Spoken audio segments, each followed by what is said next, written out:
Hi, everyone. I'm Hannah, and I want to tell you about the time when my life took a surprising turn. I was 25 years old, working as an accountant at a company where I met Tom. Tom was the head of the marketing department, a pretty serious guy, but with a charm that was hard to miss. At first, Tom and I were just colleagues. We exchanged polite hellos and discussed work stuff now and then. He was always busy, and I was too focused on my tasks to think much about him. But things changed at one of our company parties. It was one of those annual events where everyone let loose a little. The party was lively, with music blasting and people dancing everywhere. I wasn't much of a dancer, so I decided to take a break on the balcony, away from the noise. That's when Tom joined me. We chatted for a bit about work and the usual small talk. I noticed how his serious demeanor from the office melted away into a more relaxed and friendly vibe.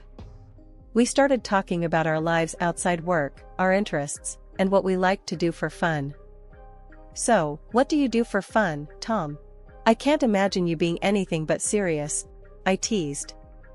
He laughed. "Well, I enjoy hiking and playing the guitar. I guess I'm not all work and no play after all." As the conversation flowed, there was a moment of silence. We looked at each other, and without thinking, we leaned in and kissed. It was spontaneous, unexpected, but it felt natural. Pulling back slightly, Tom looked a bit surprised. "Wow, I didn't see that coming," he said, a bit breathless.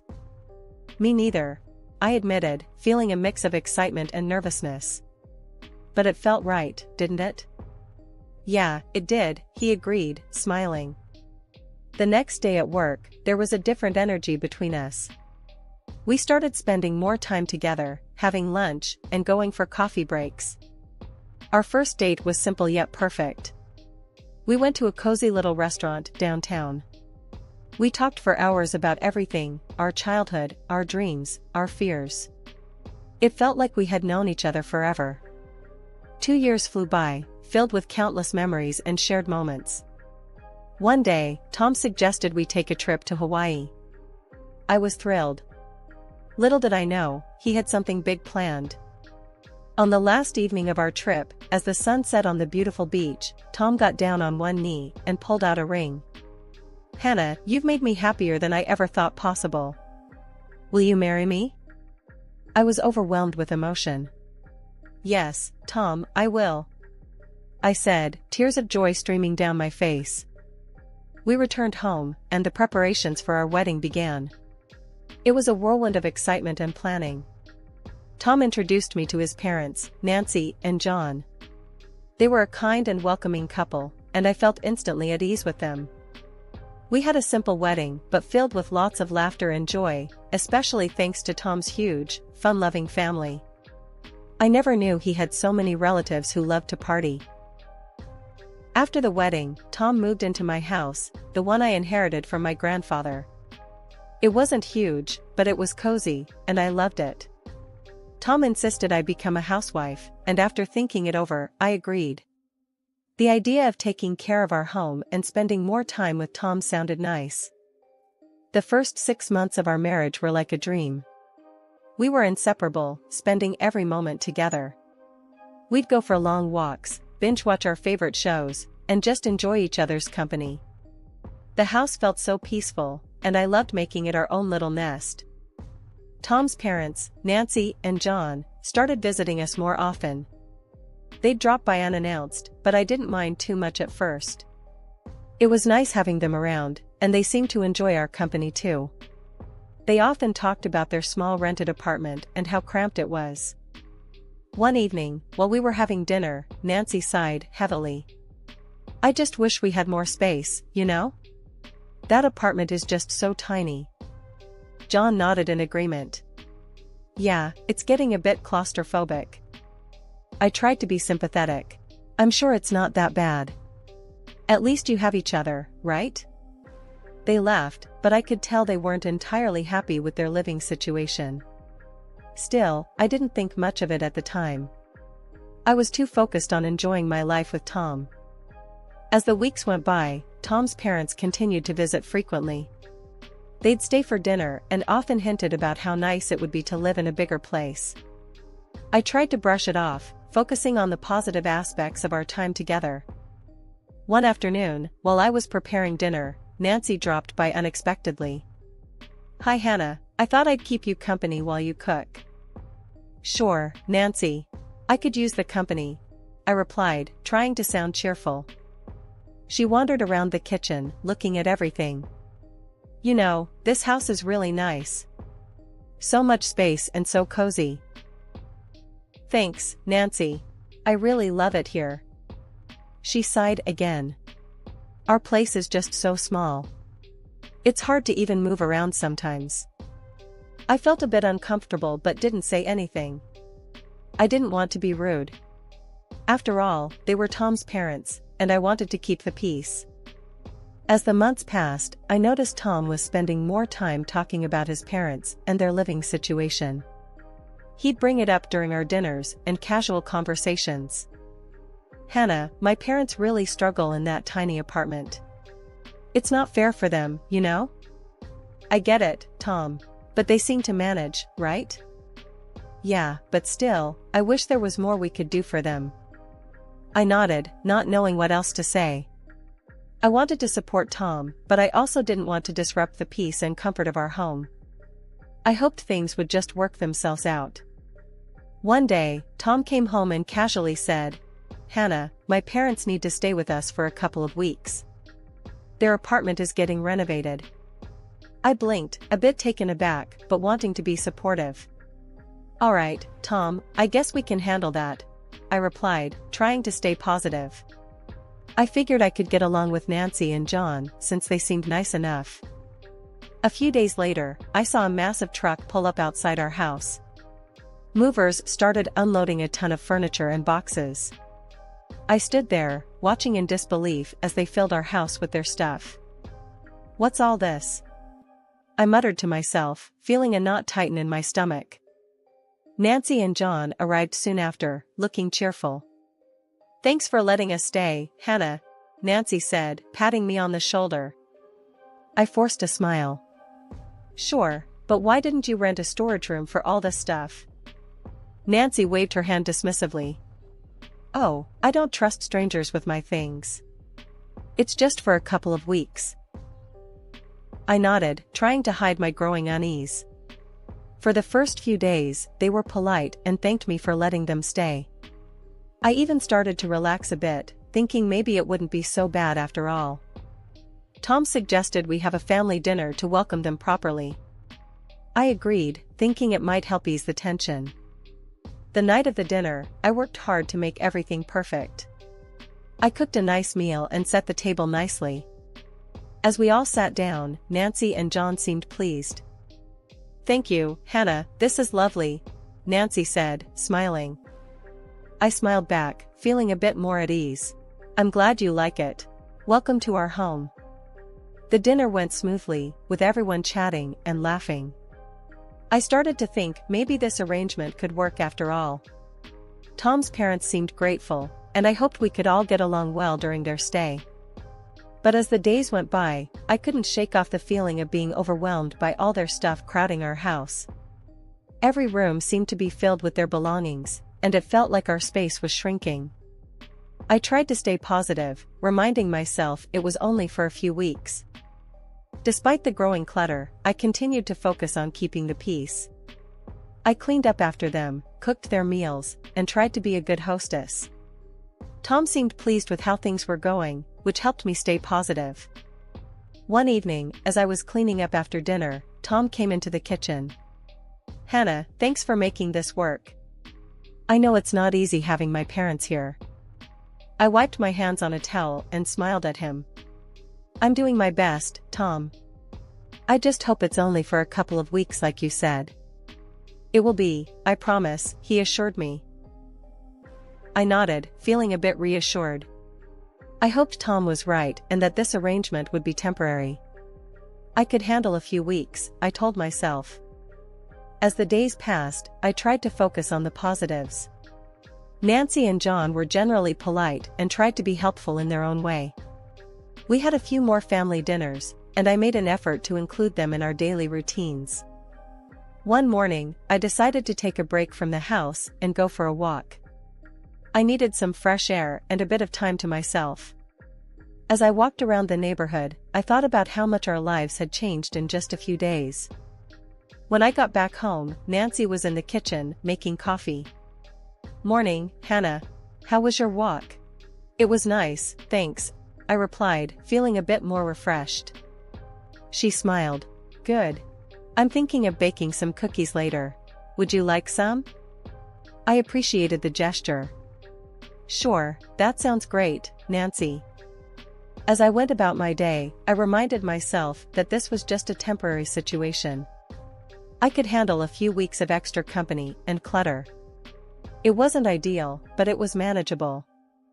Things took a turn after a few days of my in-laws moving in. It started slowly, but soon became clear that Nancy and John were taking over our house. It began one morning when I was making breakfast. Nancy walked into the kitchen and wrinkled her nose at the spread. "Hannah, what's this? Oatmeal again? We need some real food. Bacon and eggs would be nice." I clenched my jaw, but nodded. "Fine, I'll make bacon and eggs tomorrow." The next day, I found Nancy in the living room, moving my favorite chair. "This recliner needs a better spot. Don't you think, Hannah?" I tried to keep my cool. "Nancy, please ask before moving my furniture." She just shrugged. "It's for the best, trust me." John wasn't any better. He'd park himself in front of the TV all day, snacking and leaving crumbs everywhere. I confronted him one evening. "John, can you at least use a plate? The living room's a mess." He grunted without looking away from the screen. "Yeah, sure, whatever." I felt like I was losing control of my own home. Every day, Nancy would find something new to criticize or change. One afternoon, I caught her rearranging the kitchen cabinets. "Nancy, what are you doing?" I asked, trying to stay calm. "Oh, just organizing things better.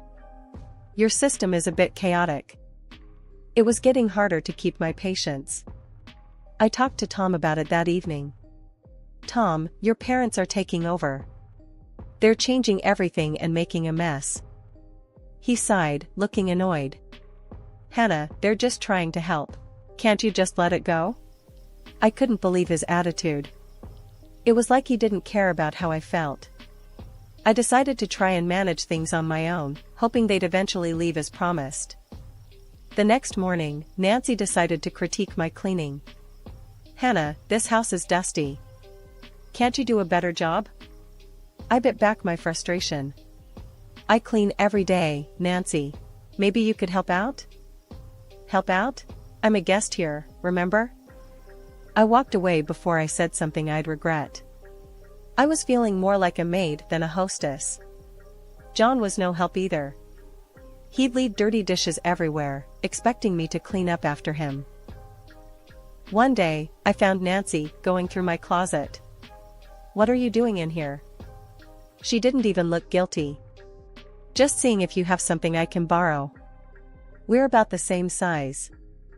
"Nancy, you can't just go through my things. Ask first." She huffed and walked out, muttering under her breath. I felt like I was losing my mind. Tom's lack of support made it even worse. Every time I brought up an issue, he'd brush it off. The next morning, Nancy announced she was going to redecorate the guest bedroom. "I think this room needs a new look. I'll bring in some new curtains and a bedspread." I stared at her, incredulous. "Nancy, this is my house. You can't just change everything without asking. We're just trying to make it more comfortable, Hannah.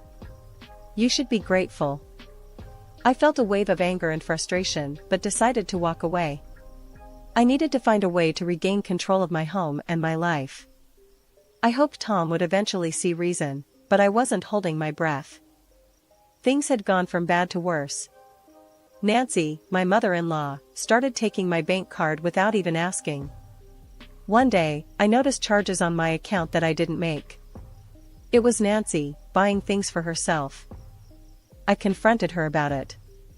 Nancy, you took my card without asking. You can't do that. She looked at me, unbothered. Hannah, we needed a few things. What's the big deal?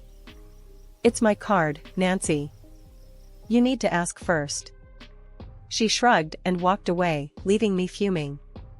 I decided to talk to Tom about it, hoping he'd back me up. Tom, your mom's been using my bank card without asking. This has to stop, I told him that evening. He barely looked up from his phone. Hannah, it's just some groceries and stuff. She can use it, we live off my income anyway. I walked away, feeling defeated. It was clear Tom wasn't going to support me. I felt like I was losing control of my own finances, let alone my house. A month passed, and there was no sign of Nancy and John leaving. Every day felt like a struggle to maintain some sense of normalcy. They were constantly going through my things, rearranging the house, and demanding specific meals. One evening, during dinner, I decided to bring up the topic. Nancy, John, when do you think you'll be heading back to your apartment? They both laughed, and I looked at them, confused. Tom finally spoke up, Hannah, they're staying here indefinitely. I don't have the money to rent them a separate place right now. I stared at him in disbelief. What? Indefinitely? Tom, we didn't agree on this. They're my parents, Hannah. They need a place to stay. I felt a wave of depression wash over me. This wasn't what I signed up for.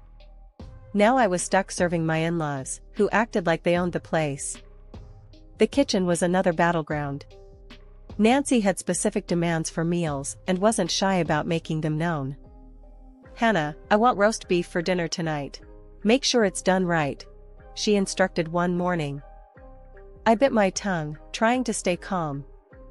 I'll see what I can do, Nancy.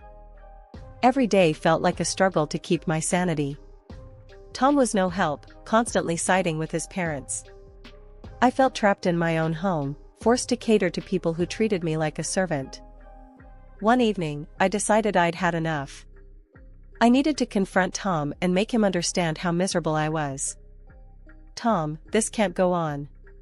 Your parents are treating me like a servant, and it needs to stop, I said, my voice trembling with frustration. He shook his head. You're overreacting.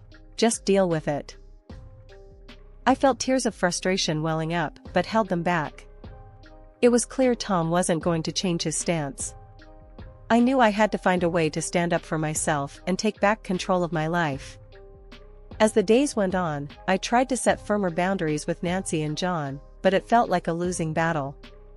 They continued to overstep, and Tom continued to defend them. So, one day I went for a run to clear my head and ended up taking a nasty fall. I broke my leg and some good Samaritans called an ambulance for me. After a long day at the hospital, I finally got back home in a taxi, exhausted and in pain. When I hobbled through the door on crutches, Nancy and John were sitting in the living room, watching TV. Tom was there too, looking annoyed. Nancy glanced up and said, "Where's dinner, Hannah? We had to order pizza." I pointed to my leg, still throbbing with pain. I broke my leg. I couldn't cook. Tom chimed in, clearly irritated. Hannah, stop pretending. You can still cook. Pretending? I was at the hospital all day, Tom.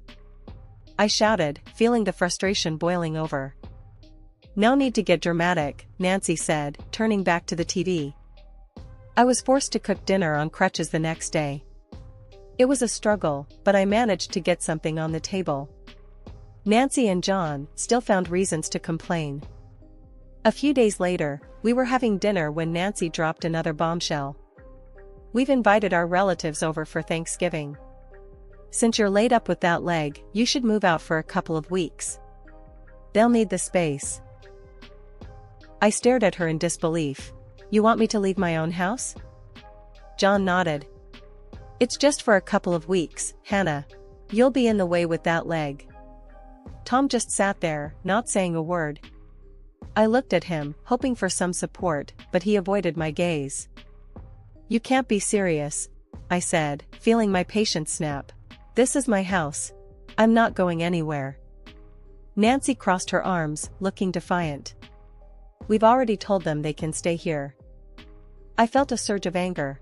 You had no right to do that. This is my home, not yours. Tom finally spoke up.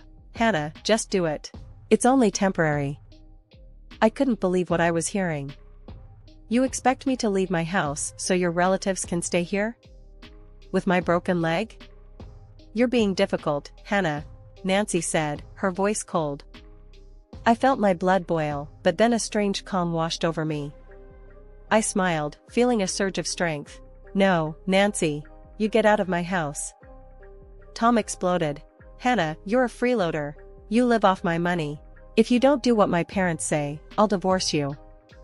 I kept my smile, feeling a strange sense of relief. Fine, Tom. I agree to the divorce. He looked shocked, clearly not expecting that. You'll regret this, Hannah. I stood up, steadying myself on my crutches. No, Tom. I'm done with all of you. Pack your things and get out. Tom stormed out of the room, fuming. He called the movers right then and there, and within a few hours, they were loading up the truck with their stuff. I watched them, feeling a mixture of relief and anger. I couldn't believe it had come to this, but I knew it was the right thing to do. They drove away, leaving me standing in the doorway, my leg throbbing but my heart feeling lighter. The next morning, I wasted no time. I called a locksmith and had the locks changed on the house. I wanted no chance of them coming back. With the new locks in place, I started cleaning the house, hobbling around on my crutches. My leg was healing slowly, but I was determined to get rid of every reminder of Tom and his parents. I gathered their leftover belongings, packed them into boxes, and put them by the door for donation.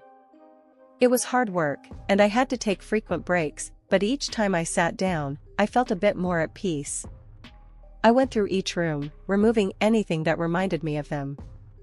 I wanted my house to feel like mine again, free from the chaos they had brought into my life. Just when I thought I'd finally have some peace, something unbelievable happened. I was getting ready to spend Thanksgiving alone, looking forward to a quiet day. I had just put a pie in the oven when there was a loud knock on the door. I hobbled over to the door, still a bit sore from my leg injury. When I opened it, I couldn't believe my eyes. There stood Tom, Nancy, and a bunch of their relatives, all looking way too cheerful. "Happy Thanksgiving, Hannah," Tom said with a big grin. I stared at them, stunned. "What are you doing here?" Nancy waved a key at me, looking annoyed. "We couldn't get in." "Why did you change the locks?" I took a deep breath, feeling my anger rise. "Because you're not welcome here anymore." "I changed the locks, because you're strangers to me now." Tom laughed, clearly not taking me seriously. "Come on, Hannah. I earn the money here. You can't just kick us out." I couldn't help but laugh too, but it was a bitter laugh. "Tom, I've got savings from my grandfather. I don't need your money. I can take care of myself." Nancy's eyes lit up when she heard about the money. "Oh, well, we came to make peace, Hannah. We should all live together as a family." I shook my head, feeling a strange calm. "No, Nancy. I don't consider you my family anymore." Tom looked shocked, still not believing I was serious. "You're really going to do this, Hannah?" I nodded and pulled out the divorce papers I had prepared. "Yes, Tom. Here are the divorce papers. I'm done." Nancy tried to push past me. "Hannah, let's talk about this inside." I stepped in front of her, blocking the doorway. "No, you're not coming in. If you don't leave, I'll call the police." They all stared at me, completely stunned. Tom tried one last time. "Hannah, don't do this. Let's talk calmly." I shook my head. "No, Tom. I'm finally doing what's right for me. Now leave." They muttered and scowled, but they finally turned and left, throwing insults over their shoulders, calling me cruel and arrogant. I watched them go, feeling a huge weight lift off my shoulders. I closed the door and locked it, leaning against it for a moment, feeling a mix of relief and sadness. It was over. I had stood up for myself and taken control of my life. As the days passed, I focused on healing and rebuilding my home. I got rid of everything that reminded me of Tom and his family, creating a space that was truly mine. It wasn't easy, but every step I took made me feel stronger and more in control. I reconnected with friends, started new hobbies, and slowly built a new routine that made me happy. I was no longer living in fear or frustration. I had my peace, my home, and my life back,